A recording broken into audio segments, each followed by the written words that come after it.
নিরামিষ দিনে এই ধরনের তরকারি থাকলে কিন্তু বন্ধুরা জাস্ট জমে যাবে। কি ভাবছেন নিরামিষ দিন বলছি আর এদিকে ডিমের তরকারি দেখাচ্ছি? না বন্ধুরা, এটা কিন্তু ডিমের তরকারি নয়। তো কি তরকারি দেখা যাক।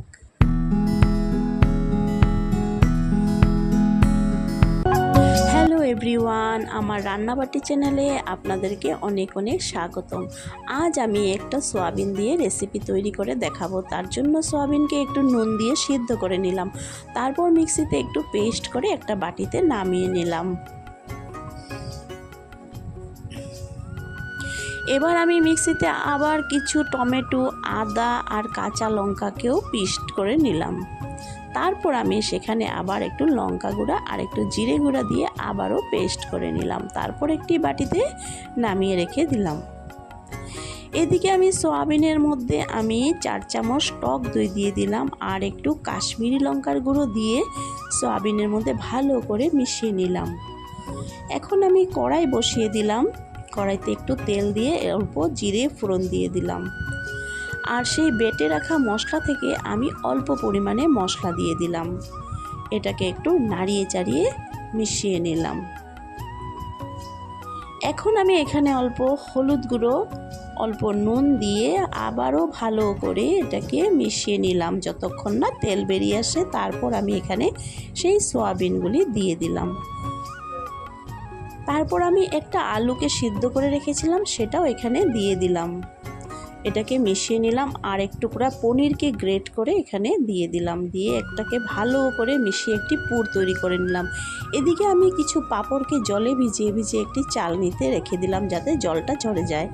আর এভাবে জলে ভিজালে পাঁপড়গুলি নরম হয়ে যায়। সেদিকে আমার পুরটাও রেডি আছে। আর আমি এখন এই পাঁপড়ের মধ্যে সেই সয়াবিনের পুরগুলি ভরে ভরে এভাবে ভাজ করে নিলাম। জলে ভিজানোর জন্য পাঁপড়গুলি অতি সহজেই কিন্তু এইভাবে ভাজ হয়ে যাবে। তারপর সব বানানোর পর আমি একটি ফ্রাইং প্যানে অল্প তেল দিয়ে এগুলিকে সব একটা একটা করে আমি ভেজে নিলাম। ভিতরে পুরটা তো রেডি আছে, এখন শুধু পাঁপড়টা ভাজলেই হবে। তো দেখুন আমি কিভাবে এপিট ওপিট লাল লাল করে সবগুলি পুর ভরানো পাঁপড়কে আমি ভেজে নিলাম। আমার মোটামুটি সবগুলি কিন্তু ভাজা হয়েই গেছে। দেখতে কিন্তু একেবারে ডিমের অমলেটের মতো লাগছে, তাই না বন্ধুরা? তার জন্যই তো আমি বলেছিলাম যে ডিমের তরকারি। এদিকে আমি ফোড়নের জন্য কিছু জিনিস রেডি করে নিলাম। সেখানে অল্প জিরে আর এলাচি, দারচিনি, শুকনো লঙ্কা আর তেজপাতা। তো এগুলিকে আমি একটা কড়াইতে তেল দিয়ে সব একসাথে সম্বাসকে আমি দিয়ে দিলাম। দিয়ে নাড়িয়ে চাড়িয়ে একটু সেই বেঁচে থাকা সম্পূর্ণ মশলাটাও এখানে দিয়ে দিলাম। আবার বাটি ধুয়ে অল্প জল দিয়ে দিলাম। তারপর একটু হলুদ গুঁড়ো দিয়ে দিলাম। এখানে হলুদ গুঁড়ো দেওয়ার পরে একটু কাশ্মীরি লঙ্কার গুঁড়োও দিয়ে দিলাম। দিয়ে একটা বাটিতে আমি অল্প দই ফেটিয়ে রেখেছিলাম, এখানে একটু গরম মশলা দিয়ে সেই দইটাও দিয়ে দিলাম। দিয়ে এবারে এটাকে ভালো করে নাড়িয়ে চাড়িয়ে অল্প জল দিয়ে দিলাম। যখন উতলে আসলো জলটা, তখনই আমি সেই ভেজে রাখা পাঁপড়গুলি এখানে অ্যাড করে দিলাম। তারপর আমি এখানে সেই পুর যে বানিয়েছিলাম সেটা অল্প বেঁচে ছিল, সেটাও আমি এখানে দিয়ে দিলাম। আর যখন হয়ে গেল তখন আমি এখানে একটু ঘি দিয়ে নামিয়ে নিলাম। দেখুন একেবারে ডিমের অমলেটের তরকারি মতো লাগছে, তাই না বন্ধুরা? তো কেমন লাগলো আমার রেসিপিটা? আপনারা যদি নতুন হয়ে থাকেন আমার এই পেজে, তাহলে আমার চ্যানেলটিকে একটু সাবস্ক্রাইব করে আমার পাশে থাকবেন।